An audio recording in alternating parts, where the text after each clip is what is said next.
¿Cómo están ustedes? Muy buen día, un gusto de saludarlos.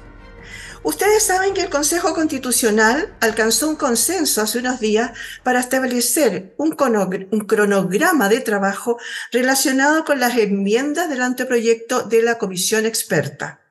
Entre medio, la Corte Suprema rechazó y luego se desdijo de la decisión y de oficio declaró admisible una reclamación contra el Consejo Constitucional por enmiendas que proponen nuevos capítulos al anteproyecto. ¿Qué controversias han surgido en torno a este tema? ¿Esto implicaría un retraso en la elaboración de la nueva propuesta? ¿Sabe usted qué es una enmienda?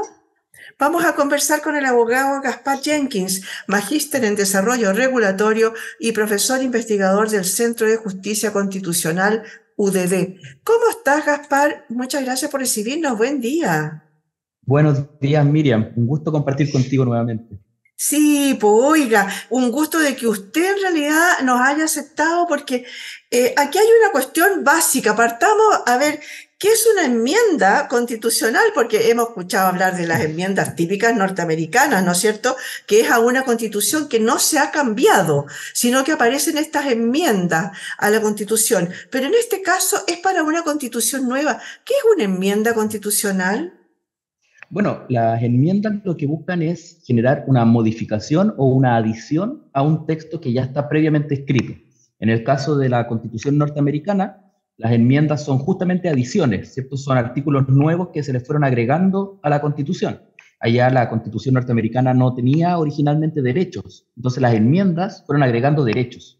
Por eso el derecho a la libertad de expresión está en la primera enmienda, el derecho a portar armas está en la segunda enmienda, y así fueron agregando sus derechos a través de las enmiendas que le fueron adicionando a la Constitución norteamericana. En Chile, ahora, nosotros tenemos algo parecido, tenemos un anteproyecto que fue redactado por el comité de expertos, y los consejeros que fueron electos ahora tienen derecho de generar enmiendas, o sea, modificaciones o adiciones a ese texto que elaboraron los expertos. Ya, y por eso entonces es que se ha armado una pelotera, porque en realidad se suponía que ese texto no debía ser modificado, ¿eso es? No, el proceso estaba pensado para que los consejeros expertos, los consejeros elegidos democráticamente, mejoraran con cambios en algunos artículos que pueden haber quedado mal o en algunas cosas que se les pueden haber olvidado a los expertos, el anteproyecto. La polémica que se dio es que, claro, algunas de las enmiendas generan un cambio más bien sustantivo al anteproyecto. Entonces, ahí se genera un debate sobre cuánto se debe respetar o no el anteproyecto. Hay alguna posición que estaría representada por aquellos que son minoría en este momento en el Consejo, que dicen, no, el anteproyecto no se tiene que tocar mucho, hay que mejorarlo solamente. Y hay una posición que plantea el grupo más bien mayoritario, ¿cierto? Que dice, no, nosotros fuimos electos y podemos hacer cambios gruesos, digamos, no solamente cambios finos, sino que cambios gruesos al anteproyecto, porque para eso nos eligieron, ¿cierto? Entonces, en este momento, están empezando en el Consejo Constitucional a debatir sobre si corresponde o no corresponde aceptar las enmiendas que presentaron los distintos partidos políticos que están dentro del Consejo Constitucional. Entonces se ha armado pelotera, entiendo por esto, que un poco como en forma antojadiza, ¿no es cierto? Porque si el grupo que no es democráticamente electo se supone que es para mejorarlo, para cambiarlo, para agregarle, para sacarle, no habría por qué haber hecho todo este traspapeleo que se armó y que se metió la Corte Suprema entre medio. ¿Y por qué se metió la Claro. Corte Suprema? Claro, porque el proceso le dio un poder a la Corte Suprema desde un principio para que ella fuera una especie de árbitro de las reglas del procedimiento.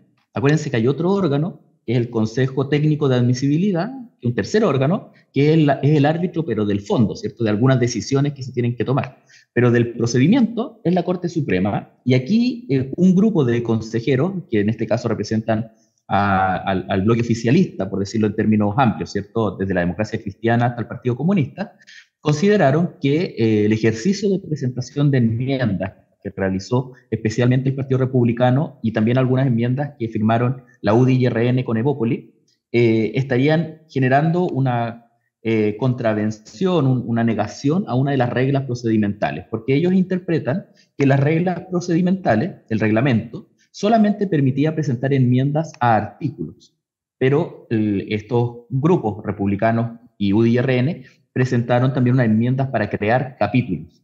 Ellos interpretan que eso está fuera del reglamento.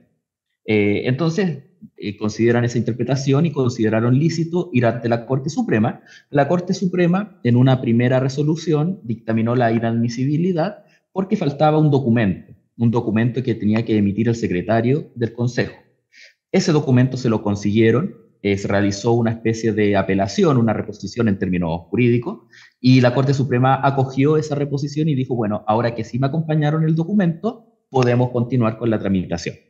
Entonces ahora se desdijo, como tú dijiste, de la inadmisibilidad y dijo, ahora sí es admisible porque el papel que me faltaba lo tengo y por ende ahora vamos a resolver si es que corresponde o no corresponde el reclamo que ustedes están haciendo, por lo que uno ha podido sondear.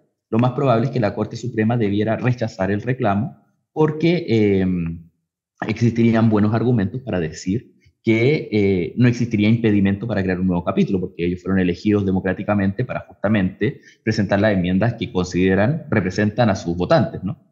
En buenas cuentas se armó pelotera por no dejar, como se dice, ¿no? Porque Claro. claro, porque a lo mejor es una forma dilatoria, no sé, no tengo claro, digamos, por qué podría haber sido, porque en realidad, a ver, la Corte Suprema, por lo que tú dices, tiene todo el derecho, digamos, a participar de estas resoluciones de disputas, ¿no? Porque tú dices que quedó establecido. Y por otro lado, me llama la atención que hayan distintas interpretaciones. ¿Por qué nos pasa siempre eso en todo tipo de leyes o se arman estas controversias porque uno piensa una cosa, otro piensa otra? Yo creería que debiera ser como súper claro la norma como quedó. Claro, es que las palabras, sobre todo en derecho, tienen mucho significado y al final uno siempre trata de brindarle el certificado que es más conveniente a los intereses que uno tiene. Eso es natural, ¿cierto? Es normal y sobre todo en una disputa tan importante como la disputa política que se da en el Consejo, es natural que cada uno quiera utilizar todos los medios que tengan a disposición para tratar de obtener el mejor texto según sus ojos, ¿no? Entonces, claro, aquí la disputa en concreto se da por una palabra, que es una palabra, que es la palabra norma.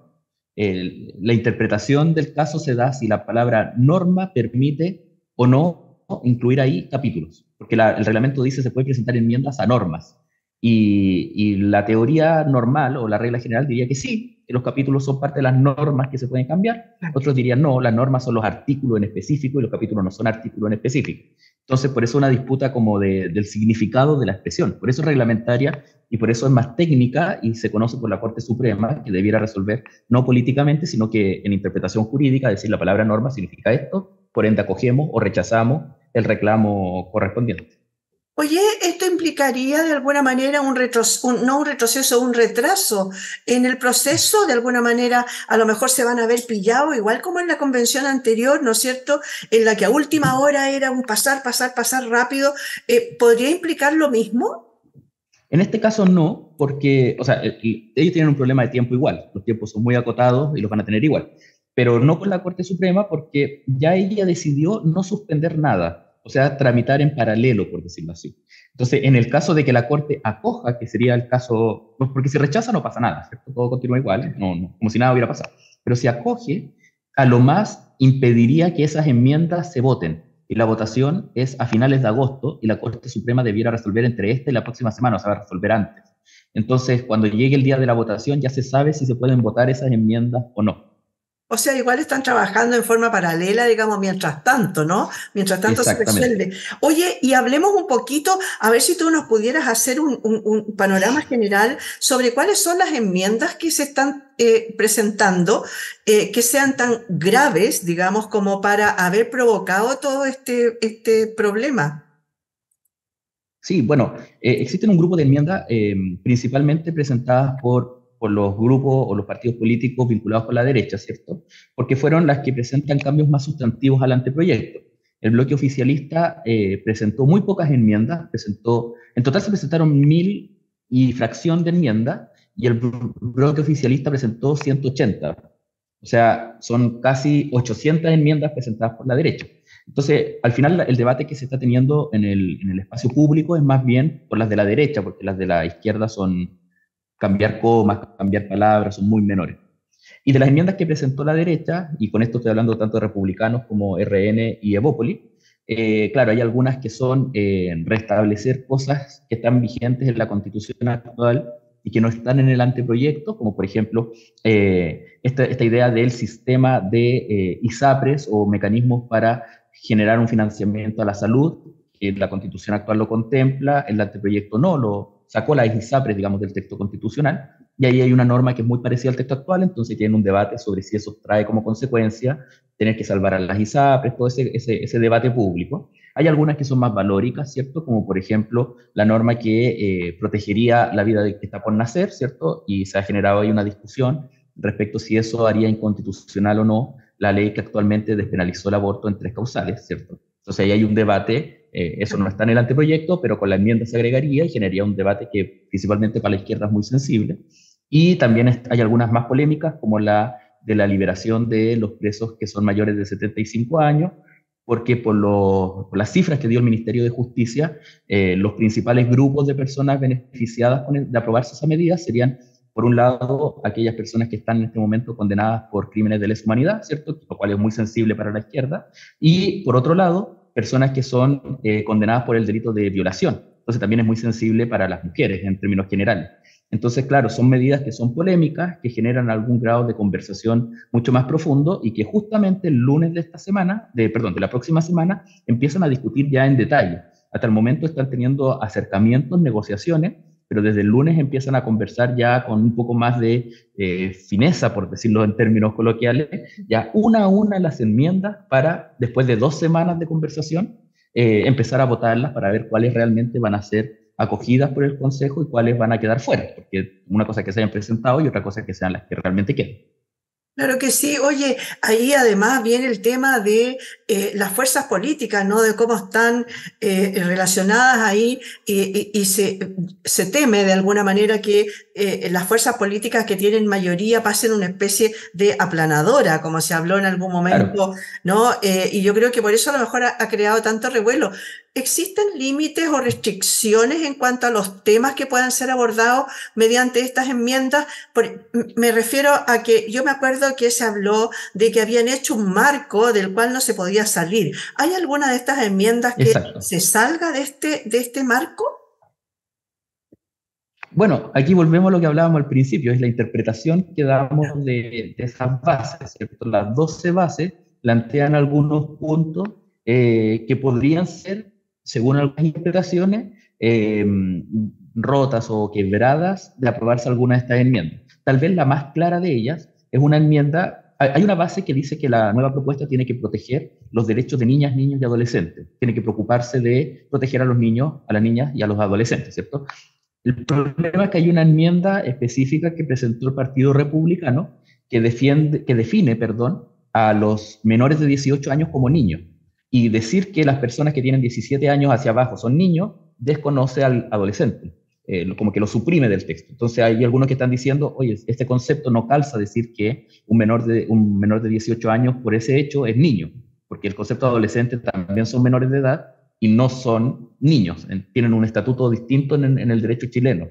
Entonces, claro, si se aprueba esa enmienda, probablemente alguien diría, aquí se está rompiendo esa base, hay que arreglarla o no permitirla.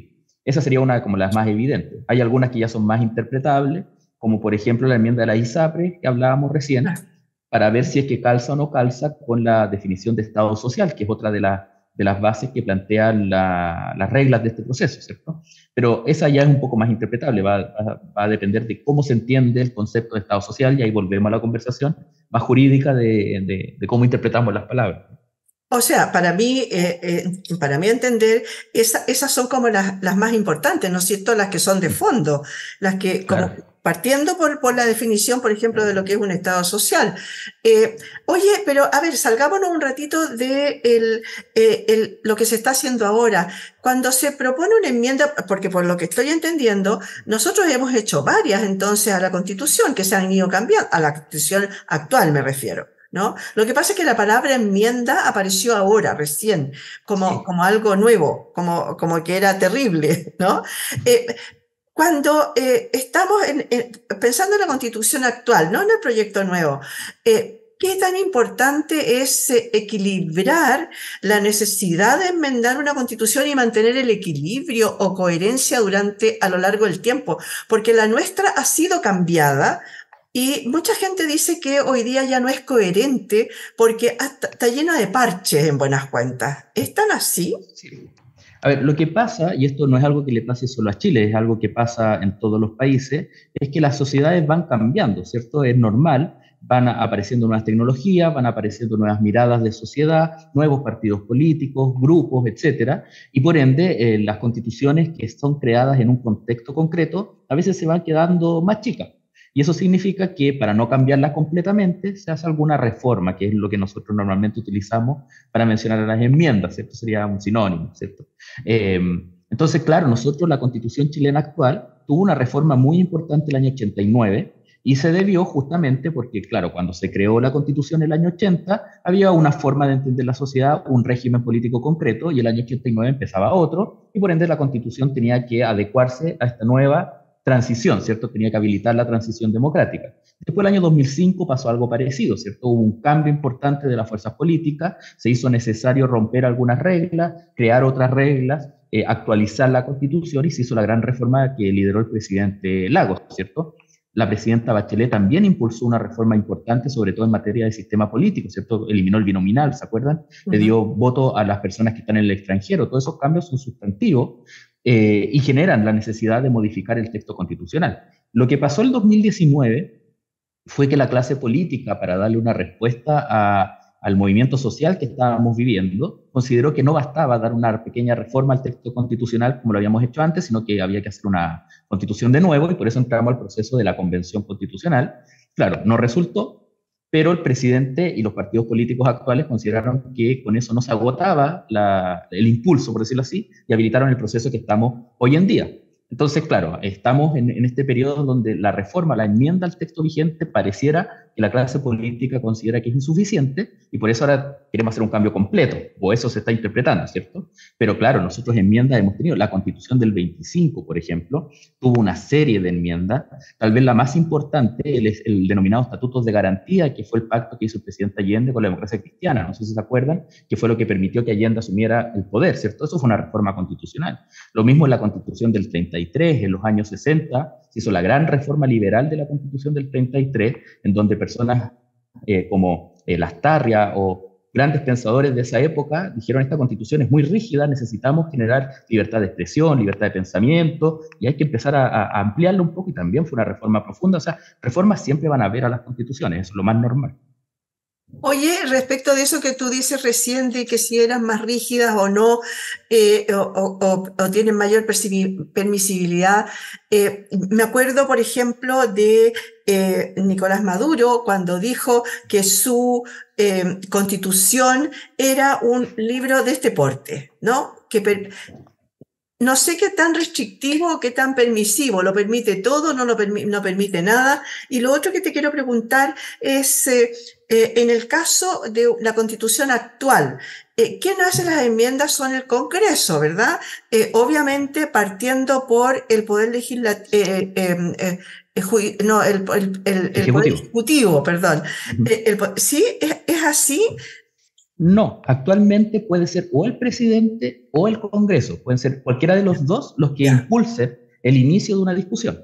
Ahora, siempre tiene que aprobarlo el Congreso, eso sí o sí. El presidente puede cambiar la Constitución, pero eso tiene que ser aprobado por el Congreso. No, el presidente solo no puede cambiar la Constitución, pero el Congreso solo sí puede. El Congreso podría hacer algún cambio sustantivo, salvo en aquellas materias que son de iniciativa exclusiva del presidente. No sé si te acuerdas, pero en pandemia se hizo una reforma constitucional para habilitar a las personas a hacer el retiro del 10% de sus fondos de pensiones. Eso no fue una reforma constitucional, pero que requería firma del presidente Piñera. Y el presidente Piñera fue al Tribunal Constitucional, no sé si se acuerda, y el tribunal dijo: mientras no tenga la firma del presidente, esto es inconstitucional, no se puede hacer. Después el presidente la firmó y la apoyó, y nosotros ya vimos lo que pasó con los retiros, ¿cierto? Pero al principio ahí teníamos un ejemplo de una reforma que sí requería al presidente, pero lo normal es que no, que el Congreso solo pueda hacer por sí solo, digo, puede hacer la reforma constitucional. Oye, y respecto del comentario que te hacía yo con Ujú. la Constitución de Venezuela, ¿qué Sí, es el otro extremo? No hay sí. nada marcado, no hay nada que esté dicho realmente ahí versus otras que son a lo mejor en que tienen todos los temas tratados. Sí, bueno, eso depende un poco de cada país, ¿cierto? Lo normal o lo deseable es que las constituciones no sean muy extensas. Lo normal es que una constitución trate de abordar los temas que son los fundamentales. Uno suele decir, en términos muy coloquiales, que la constitución es la cancha. En el fondo, cuando nosotros pensamos en un estadio de fútbol, pensamos en las líneas, desde donde dentro pueden jugar los jugadores, porque si la pelota sale, no vale el juego, ¿cierto? Los arcos, el estadio. La constitución sería eso, es la cancha de fútbol. Pero los jugadores, cómo juegan, quiénes juegan, eso es algo que debiera quedar para otro momento de la política, que por regla general es el Congreso Nacional, ¿cierto? El Congreso juega dentro de esa cancha, pero la constitución pone las líneas. Entonces, cuando uno piensa en una constitución así, claro, piensa en una constitución que deja que el Congreso juegue dentro de esa cancha, pero fijándole dentro de cuál es el marco, ¿cierto? Ahora, eso implica tomar decisiones que permitan a los jugadores jugar. Y ahí es donde empieza esta conversación de qué tan habilitante, qué tan minimalista es una constitución. Porque hay algunas cosas que yo probablemente no quiero que el Congreso toque por nada en el mundo, por inventarte algo. Yo no quiero que el Congreso permita el trabajo infantil, por ejemplo, o la esclavitud. Eso lo marco al tiro en la cancha. Digo, esta línea no se puede traspasar. Pero hay otras cosas que tal vez yo considero que a mí no me gustan, pero a otros le pueden gustar y creo que tal vez podríamos conversarlo con más tiempo, por inventarte algo, no sé, ¿cuál es el precio que hay que pagar en la expropiación? ¿Quiero que se pague un precio? Sí. ¿Cuál es el monto? Bueno, no lo definamos en la Constitución, que lo defina el juez, que lo defina la ley, alguien que puede ver más detalles. Entonces, marco la línea, pero no marco la decisión final. Entonces, ese debate es muy importante porque ahora trayéndolo a casos reales, ¿cierto? Pasa con la definición de las ISAPRES, como hablábamos de antes. ¿Tienen que estar las ISAPRES en la Constitución o puede el Congreso conversar sobre las ISAPRES o no? En el fondo, esa pregunta es relevante, porque si gana, por ejemplo, la enmienda que plantea que sí o sí tienen que existir las ISAPRES, el Congreso va a estar obligado a crear un sistema que considera las ISAPRES. Pero si las ISAPRES no están en la Constitución, el Congreso podría considerar sistemas en donde las ISAPRES estén en un rol distinto o derechamente no estén. Le damos mucha cancha ya al Congreso. En el fondo, cuando hablamos de una constitución minimalista o maximalista, lo que estamos diciendo es cuánto puede hacer el Congreso y cuánto no puede hacer el Congreso. No sé si me expliqué bien con el ejemplo de la cancha de fútbol, que es lo... Sí, yo creo que además para todos los peloteros, digamos, va a ser muy gráfica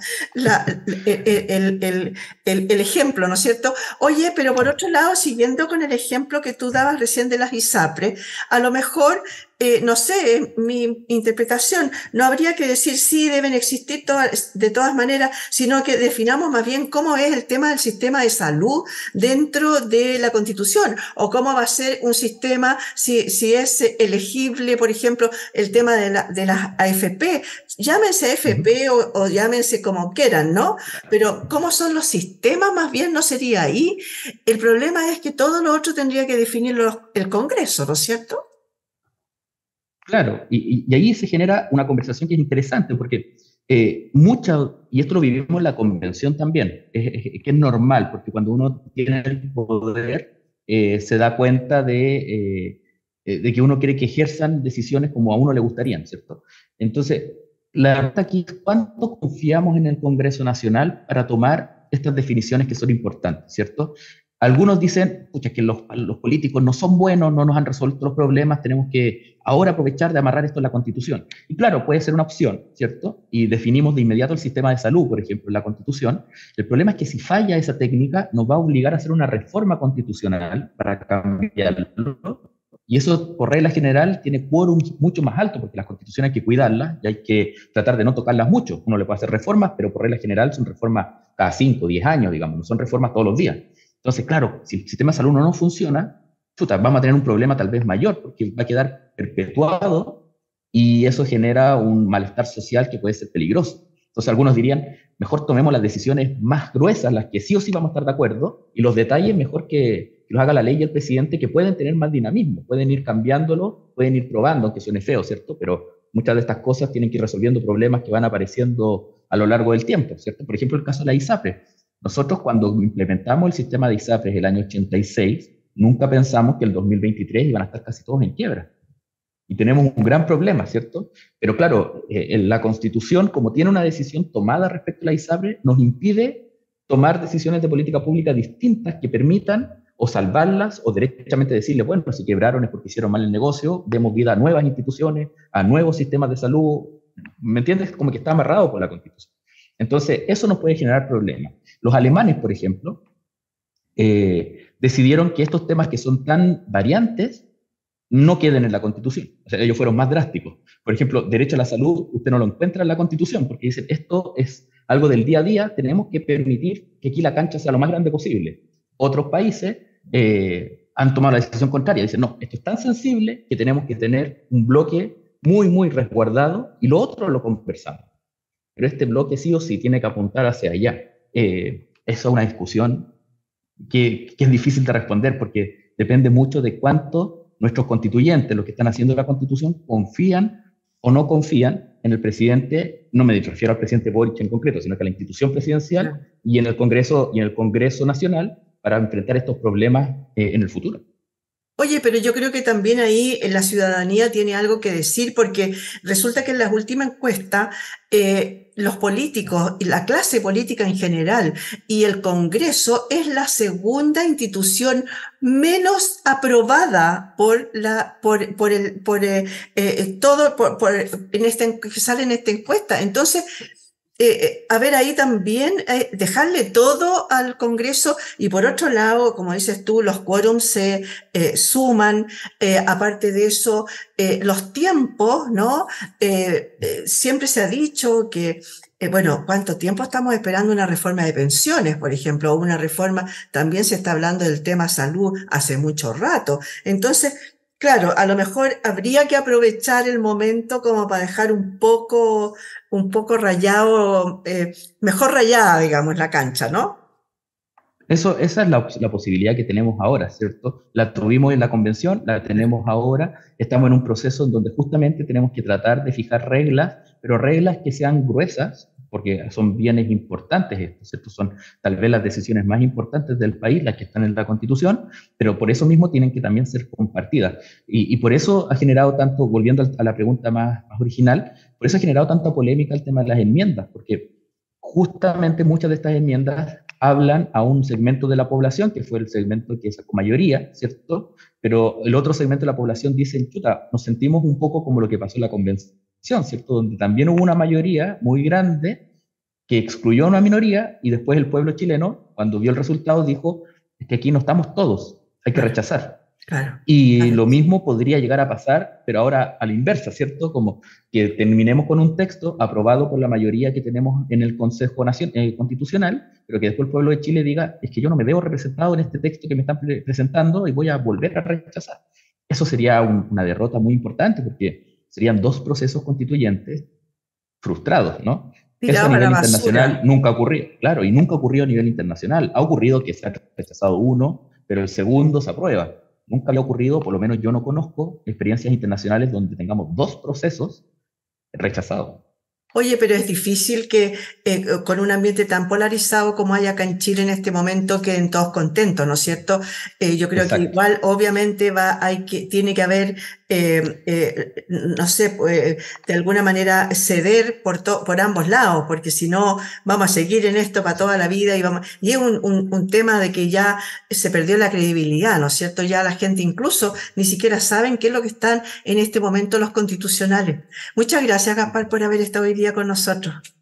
Un honor, Miriam. Yo encantado de compartir con ustedes, darle salud a tu audiencia. Es un honor para mí conversar con ustedes.